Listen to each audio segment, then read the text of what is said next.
could I take this bone-pointed conical pin style of point, shoot a deer, and kill it? Practice points. They could use them for practice, right? Small game, right? I think they were for shooting people. They're for war. You could use these for poisons, especially on like the big. I know that a lot of people, myself included, really like to sit around the fire with buddies and talk about artifacts and how we think that they were used and come up with, sometimes really elaborate scenarios. And that's a fun part of the process that humans just seem to love to do, really about everything, but especially in the primitive hunting or artifact world. But most people don't ever take it any further than that. Typically, they're content to say, well, I came up with a good idea and that sounds plausible, sounds like a good idea, so I'm going to stick with that and we're going to run with it. And of course, here at Hunt Primitive, we specialize in making and then using a lot of these old types of artifacts and then finding out what actually works and what doesn't work. So that's really become a great passion of mine outside of just the normal modern primitive hunting. So over the years, I've kind of developed a 3-tier system in which I can go down a checklist to see if a particular type of artifact actually works in a particular scenario. So as I'm writing the books or going and doing a lot of these videos where I'm building and using a lot of this stuff, I get a lot of comments of people, well, I think maybe it was used like this, or I think maybe it was used like this. Well, I thought that this was a wonderful opportunity to share with you guys that 3-tier system. And that's not an end-all be-all, but this is the initial 3-tier system that I use to figure out if a particular artifact is good at that job that we want to assign to it. Now, there's certainly some other things that come into play too, which would be regions and specific time periods, but that's a different topic. And this video in general is going to be not action-packed. This is just going to have a tremendous amount of information. So if you really enjoy learning and talking about this kind of stuff, then this video is definitely going to be for you. So the 3-tier system starts like this, and they're all very similar, but they are in fact different. In fact, the last two are very similar, but I decided to make them something separate so I could break it down and give an even better explanation. So what we're looking at is efficacy, efficiency, and then practicality. So let's dive into the world of efficacy, efficiency, and practicality by talking about these various types of bone points. Okay, so we got some socketed conical antler points, we've got some lap jointed bone points, and even some flat ground points. And so we've been working through this bone point project because I've had a tremendous amount of people asking a lot about the different style of bone points and how they were used and what they were good for, and this stuff right here has spurred a tremendous amount of conversation and controversy. And let me tell you, everybody seems to know everything there is to know about these, except they don't go out and use them, and they just kind of go off that whole this is my theory on it sort of a thing. So this is a great example of how I use this 3-tier system, and that's how I'm going to be continuing to run my tests with these in the future. So I don't have a lot of conclusive answers for you now. I do have some, but we're going to be doing a lot of continued testing with it, but this is the system in which I go through, and that's what I want to actually share with you guys today. So efficacy is the ability to achieve a desired outcome. So efficacy broken down would basically be saying, could I take this bone-pointed conical pin style of point, shoot a deer, and kill it? Sure. Okay, let's say that we can do that. Okay. Now, efficiency is doing things in the most effective way, minimizing waste, and maximizing the output. So then efficiency in this would say, well, yes, I can kill a deer, and I was able to kill a deer, but I had to shoot 7 deer until I finally was able to kill one and recover it with this for any number of various reasons, whether it's a lack of penetration, lack of a blood trail, it has no lacerative qualities. Can you technically kill a deer with it? Yes, that's the efficacy. The efficiency is how many deer do I have to shoot and lose before I say this really isn't efficient? Then the practicality is how it measures up in the real world. And that then opens up the question of, are there better solutions? So when we compare something like this, then that maybe we have to shoot several deer in order to recover one and kill it, then is there a better solution? And that might be yes, shooting a stone projectile has a lot better lacerative qualities, and we've shown over and over that it has superior lacerative qualities and penetration and kills animals very reliably. So like stone projectile, it checks all three of those boxes: efficacy, efficiency, and practicality. So now that we understand at least the definitions, let's give a couple more examples, and I'll even, at least since we're working on this project, I'll be able to lean on some notes that I made of things that people have proposed that they might be for, and then let's work through that three-tier system, and then you can still kind of let me know what you think at the end of it. And of course, here at Hunt Primitive, we don't do stuff just for the fun of talking about it or the theory, for the most part, aside from the war aspect, but for any sort of hunting aspect, we go out, make, and then use these. And we don't use them once just to see if it has efficacy. We use them over and over and over to really render down the efficiency and the practicality of them. So one of the leading ideas about bone points in general is people saying, well, there's not really a lot of rock in my area, so if people lived in an area that didn't have a lot of rock, then they probably used a lot of bone. Now, would that stand up, as far as efficacy goes? Sure, you can kill animals with this, but we also know that efficiency-wise, it's not nearly as efficient as stone. And then practicality, is there a better solution? And the answer is yes, that people simply traveled to or traded for rock resources. So we see that all the way back even in Clovis times. Some of the earliest people in North America would cover great distances to get rock. And then we see this because we see rock from those home quarry sites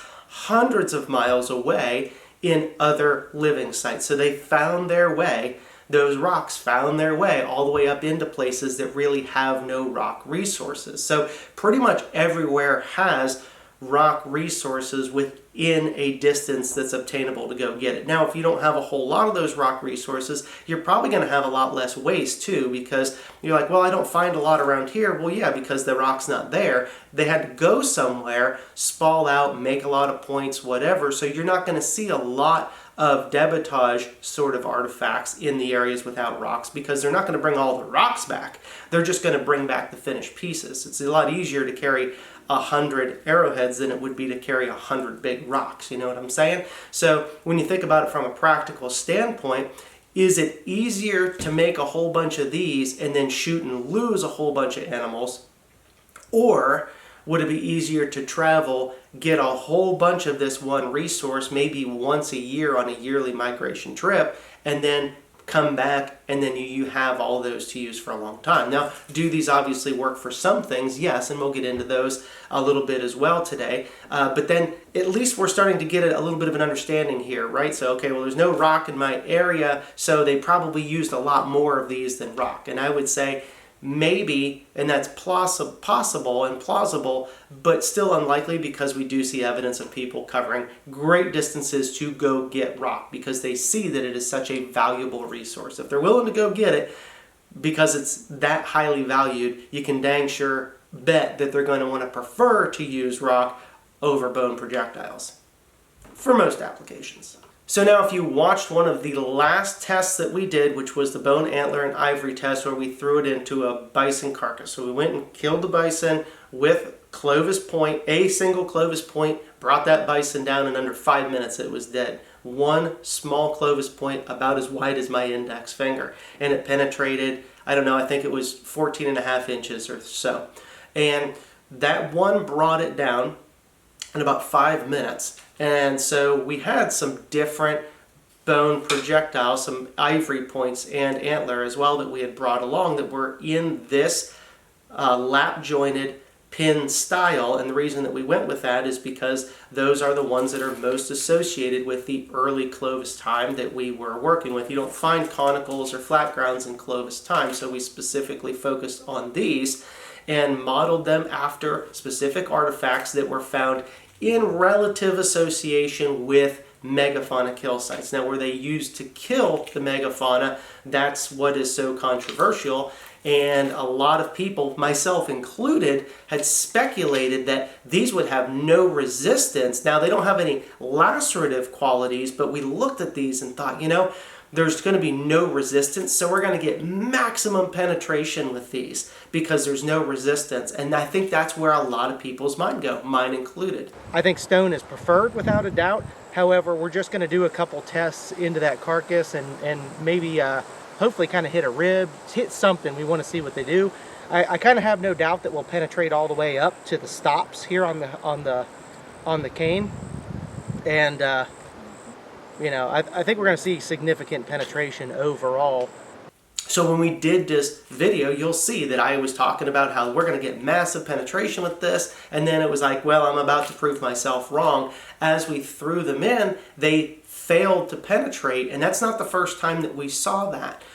We have seen that in the past, and I just kind of thought that that was a weird fluke. So, I mean, that's why we did this again and made them really, really smooth and slick, and we just didn't get the penetration. And it's because the point is not cutting a hole for the shaft to follow. They're wedging into the hide, and so therefore you can even see us pulling them out of the bison, that they're hard to even pull out because they're wedged in, because they don't cut a channel for the rest of the shaft to follow. But the problem is, without cutting a wound channel, we're not getting any follow through for the like a gap cut for the shaft to come through. If we go into the efficacy question of, well, could you kill a bison or a mammoth with this? It kind of failed the efficacy test, but is it really plausible? And I would say, and somebody would say, well, maybe if you hit them right in the jugular with it, hit a perfect artery, and it's like, well, there's a plausibility, and perhaps if you did that enough, we might find some efficacy in there. So could you kill a bison with one of these, not penetrating very far? Then I would say plausibly. It maybe passes the efficacy test, but again, we look at efficiency. It's not very efficient. They don't penetrate far at all. You think they would, but they don't. They're really quite terrible at penetrating, especially big animals. And so then the practicality, is there a better tool? Absolutely. We saw that with the stone points that we hunt these with, that they get great penetration every single shot, and they have great lacerative qualities. So do these stand the practical tier test? No. So these kind of lose out on all three of the efficacy, efficiency, and practicality when talking about hunting really big game. So if we're struggling to even penetrate a bison, imagine trying to penetrate an elephant or a mammoth with one of these. It's simply not going to penetrate well. And like I said, even if you hit something like the jugular or a significant artery that's close to the skin, there's a very good chance that you'd have to hit this perfectly on that artery to penetrate it and actually puncture it, because even a phlebotomist will tell you that when they're getting a blood draw from you, or they're trying to stick you, that vein will roll, and that's with a hypodermic needle. So think about something the size of this hitting an artery. There's a very good chance that even if you hit it perfectly on, that it's just going to roll that artery away and it's going to push it to the side and go in. So now, when we showed that test, people seem to get all wound up about it, saying, well, you're just doing it wrong. And it's like, well, that's why we go and do all these tests and try it out. And then for folks that are like, well, I don't think so, I don't agree with it, then that's when I always tell them, then you go do it. You go do your own test, build it all, throw them into it, record that data, and let's go back and revisit it. Okay, so then hang with me. We got a whole bunch of more questions we're going to go through on this 3-tier process, and we're going to work through some of it. And like I said, feel free to offer in some of your comment stuff, and maybe if we've left something out or forgot it, we'll be happy to include it in future tests. Some ideas are just kind of a little harebrained, and then some do, have some plausibility, and they're kind of worth looking at. So, okay, then people would say, well, maybe not that one per se, but, these practice points, they could use them for practice, right? And it's like, so efficacy, of course, you could practice with these all you want. Efficiency, would they be good to practice with? I guess so. The only downside is as you continue to use these, you're going to start breaking the pitch loose, and so you're going to have to be like constantly repairing them just to practice. And in the practicality test, I don't need bone or antler points to practice. If you guys watch any of my other videos, I practice just with the bare end of the arrow, or that's blunted or sharpened, or the bare end of the atlatl foreshaft. And so I don't need practice points. So, in a practicality standpoint, I would say, why would I spend hours? Because you guys got to remember too that these things, they're not made fast. You make a stone point, a pretty decent stone point. We've done a test on that, showing with antler tools how fast we can make good expedient points, and it's under half an hour. These take hours. And depending on the piece of material you're starting with, it may take several hours, potentially even all day, especially if you're trying to core it out of a large piece of ivory. So you can spend hours making one of these to practice with that you constantly have to keep fixing. Like, what's the benefit of practicing with this? And somebody might say, well, they would be more durable. So if you hit a rock, and it's like, if you hit a rock, it's going to break it. And then you're going to sharpen it back down, or, it's like, so it's going to break the pitch loose. So if you hit a rock, wouldn't you rather hit a rock with just the piece of wood? And then you can just replace the piece of wood at the end of it, or simply don't practice where there's rocks. So it doesn't really pass the practical test. Why would I spend hours making a practice point for what's the purpose of it when I can just practice with the piece of wood? See, so it doesn't really hit the practicality note. All right, small game, right? So these would be great for small game. Well, yeah, I can see that too. Efficacy, can we kill rabbits with these? Sure, we've done that. We've gone out and shot some rabbits with them. Now, on some of these, that don't have any sort of barbs, even these conical ones here, they have maybe a slight resistance in barbing, and that hangs on a little bit. They actually don't even penetrate rabbits that good, believe it or not. But you think that they would, but they kind of don't. They have a lot of resistance, and they kind of push the rabbit, but they do penetrate, and they do work. They do kill them. It doesn't have that shock to it, but we've shot rabbits, but also some have gotten away that we've shot with these. Now we're going to continue to do some more work with it, especially maybe with a couple of these barbed examples here where they've got just this little barb, and that's found on some of these in the archaeological record. And so we've got a couple applications we're going to use with this. But if you shoot a rabbit with this, at least now it's dragging the arrow, so when it gets into a thicker brush pile, that this is a way that we can retrieve it. And now as far as efficiency goes, we just kind of talked about that. Sometimes you lose them, sometimes you get them. Practicality, is there a better solution? And you guys see me shoot all the time, shooting rabbits with just a flat, blunt-ended cane shaft, and we knock them out pretty fast with those fairly often. Now, there are some exceptions. If I don't hit the rabbit perfect, sometimes they'll run into the palmettos or in the brush. They'll get hung up on the arrow, but you can't reach in and grab the arrow because it has no point on it. So as you go to pull it back, the arrow will slide out of it and the rabbit will run off. So if it's really tight, you're trying to get in there, and if you just grab a hold of a live rabbit, if it can reach around and bite you, it's going to bite the crap out of you. Well, that's where if you did have something like this, and we've done it before with these flat ground bone points as well, where once they're in there and we can see them, we shoot them again, and now we've got a barbed arrow and we can get in there and pull them back out. And so as opposed to just continuing to hit them, with a blunt, but that's a possibility too. So we don't need these. We very rarely ever use these. Is there some plausibility and practicality to it? There is. Is it the most practical solution? I don't think so, but we're definitely going to do some more testing. But we don't need, again, I don't need to spend hours making one of these to shoot a rabbit when we can take just the blunt end and shoot a rabbit and kill it really easily. Another one that people love is, I think they were for shooting people. They're for war. And I bet you that there have been people shot with this before. I'm pretty sure that there is one artifact of one. A guy just mentioned to me, I haven't seen the paper or the artifact yet, that a piece of an antler point was found close to his spine. But overall, most human skeletons you find that are that have been shot with projectiles have been shot with stone projectiles. Now, could these be used for war? I mean, like I said, if you're out using them for something else, let's just say you're out fishing. We'll talk about fishing here in a little bit too, because they're great for that. Let's say you're out fishing, you end up in a conflict, a territorial conflict with another tribe, and you guys start shooting each other with your fish arrows or fish spears, then I can see how that would happen. So efficacy, could you shoot this into a person and deter them?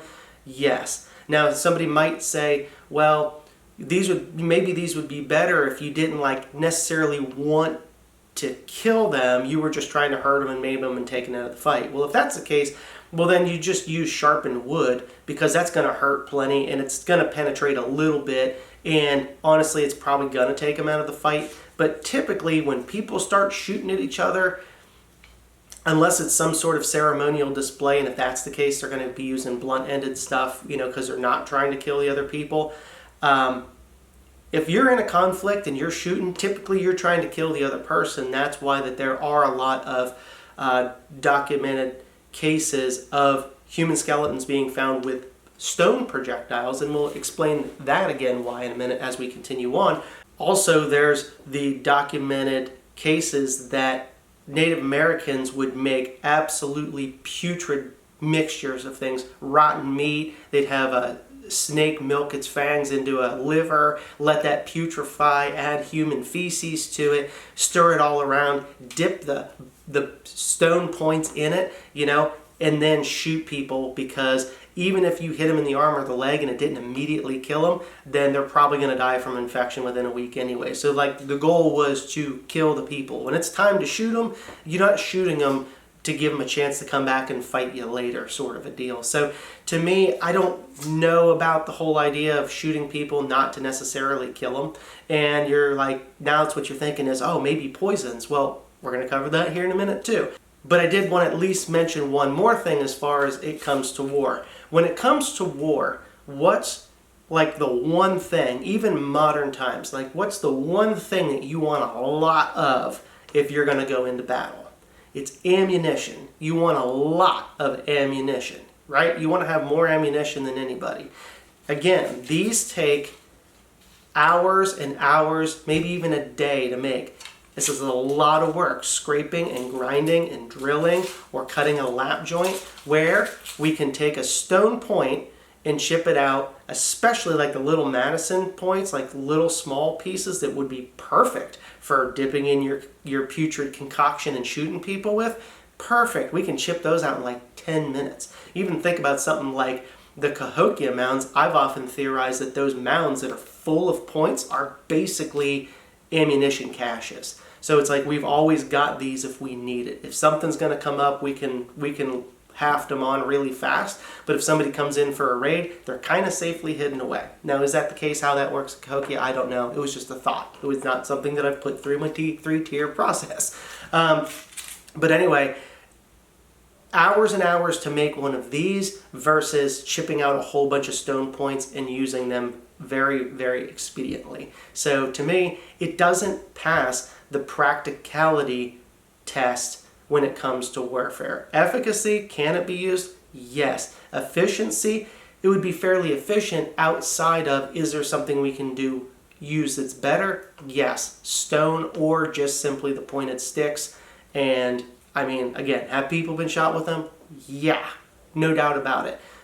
Is this a primary tool used for warfare? I think if it was, we would see more of these in human skeletons rather than stone points. All right, so I know that was leading into poisons. You could use these for poisons, especially on like the big megafauna, right? Well, we're actually doing a poisons project as well, so we'll be able to give you at least some feedback on that. But I want you to think back. So the efficacy, could you put poison on this and poison something? And I would say yes. Is it as efficient as something else? So we're going to get into the efficiency and practicality here.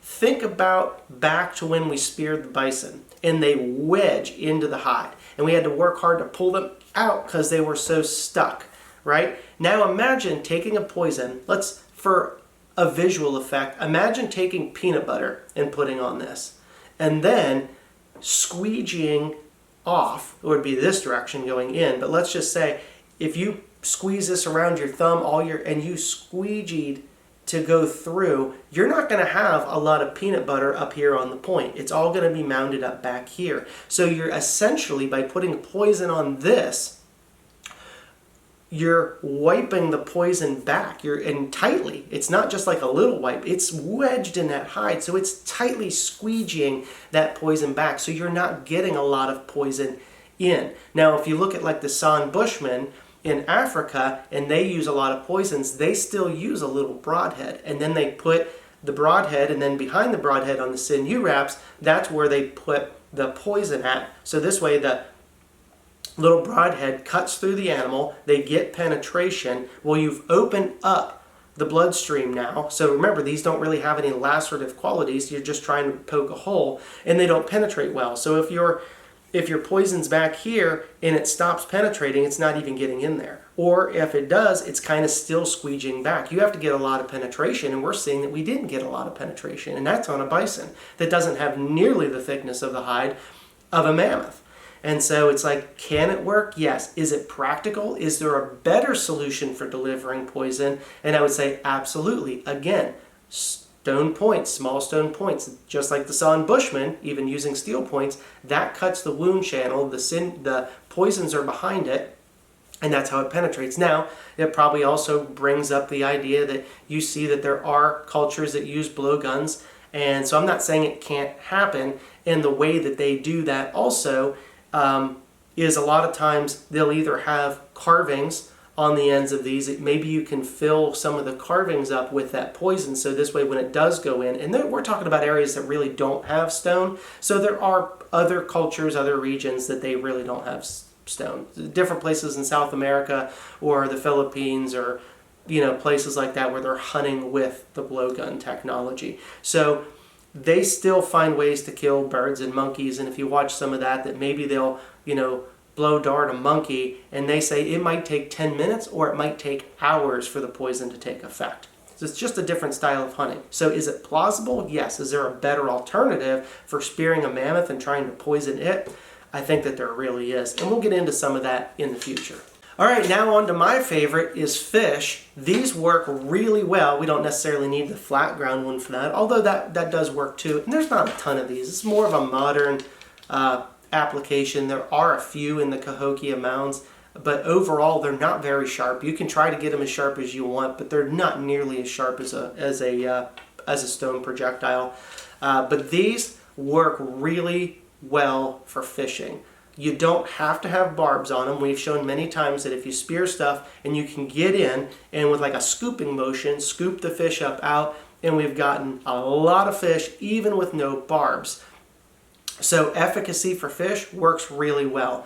Efficiency for fish, again, works really well. The only place that efficiency starts to fall off is if you need a barb, and that's where even that these conicals here that don't have barbs, they do still have a little bit of resistance. So as it penetrates up over the fish, there's a little bit of resistance. It's going to help maybe from the fish wriggling off, or in some of these instances where we have the barb. And I've even made these that have another barb on it as well, an external barb made out of cane, and we'll be showing those this summer as well. So efficiency wise, they're very efficient for fish. And then the practicality, you might say, well, but again, why would I spend hours making these if I could use just sharpened wood? And this is where there's a difference between efficiency and practicality. The practicality of wood doesn't check out, or the efficiency of wood doesn't check out, because just sharpened or hardened wood, when it's subjected to a lot of water, like when fishing, is the tips get very soft. We've tried to shoot and spear fish with just pointed shafts, and I don't think I've ever successfully landed a fish. I've shot a couple and they just don't penetrate far because the tips get very soft and they blunt and roll, especially on fish with heavy scales, something like a gar or a carp. Maybe a catfish you'd do a little bit better on, but they're a lot deeper too, typically. Or you hit a harder part of the body, like around the head where it doesn't want to penetrate, and that tip gets wet, soft, rolls, and blunts, and you're constantly trying to sharpen it, but it's so wet that every time you shoot it, the dang thing rolls and it blunts. But when you use a piece of bone or antler, it keeps its tip integrity a lot longer. So the practicality, is it worth building these? 100%. So for fishing, efficacy, 100%.